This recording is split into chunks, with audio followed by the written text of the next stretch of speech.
গায়ক শাকিব খানের দেখা মিলবে ওটিটিতে। বিস্তারিত জানতে সম্পূর্ণ ভিডিওটি স্কিপ না করে দেখুন। শাকিব খান অভিনীত সিনেমা রকস্টারের সঙ্গে যুক্ত হয়েছে দেশের জনপ্রিয় ওটিটি প্ল্যাটফর্ম চরকি।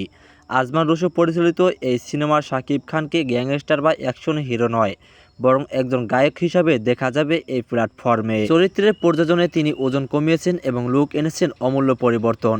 গত 5ই মে সিনেমাটির প্রথম টিজার প্রকাশের পর থেকেই দেশ বিদেশে সোশ্যাল মিডিয়ায় ট্রেন্ডিংয়ে চলে আসে তিনি।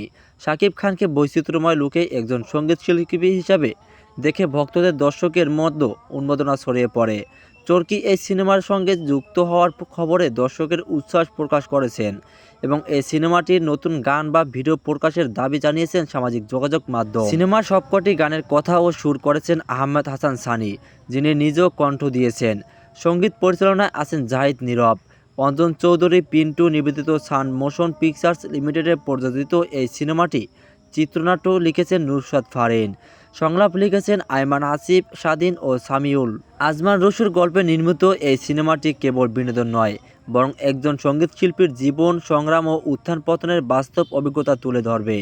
ঈদুল আজহায় প্রেক্ষাগৃহে ঝড় তোলার পরও সিনেমাটি সরাসরি চরকি অ্যাপ ও ওয়েবসাইটে উপভোগ করতে পারবেন দর্শকরা।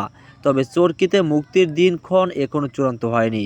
সিনেমার নির্বাহী প্রযোজক অজয় কুমার কুন্ডু জানান, প্রেক্ষাগৃহে মুক্তির পর দেশ ও বিদেশের বিশাল দর্শক গোষ্ঠীর কাছে পৌঁছানোর লক্ষ্যেই তারা চরকিকে বেছে নিয়েছে।